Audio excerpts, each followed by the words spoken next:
Teknotas saytının baş redaktoru 31 yaşlı Emil Nəcəfov vəfat edib. Doğru Xəbər Azərbaycan bildirir ki, bu barədə Mətbuat Şuranın İdarə Heyətinin üzvü Fərid Pərdəşünas sosial şəbəkə hesabında məlumat yayıb. O qeyd edib ki, Emil bir müddətdir diş ağrısından əziyyət çəkirmiş. Fərid ölümə sepsisin səbəb olduğunun ehtimal edildiyini bildirib.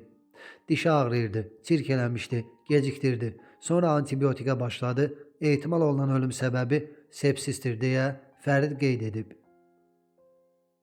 Biləsuvarda ölümlə nəticələnən dəhşətli hadisə baş verib. Hadisə ötən gün rayon ərazisində Cəbrayıl rayonundan olan məcburi köçkünlərin məskunlaşması üçün inşa edilmiş 8 saylı qəsəbədə qeydə alınıb. Belə ki, Məkürə Cavanşir qızı Gülənova sobanın üzərinə yıxılaraq müxtəlif dərəcəli yanıq xəsarətləri alıb, o elə hadisə yerində həyatını itirib. Baş vermiş faktla bağlı Cəbrayıl rayon prokurorluğunda araşdırma aparılır.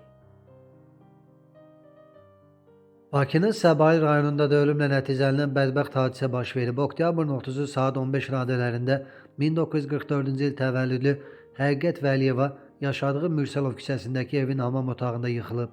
Baş nahiyəsindən aldığı xəsarətlərlə xəstəxanaya yerləşdirilmiş qadın bir həftə sonra vəfat edib.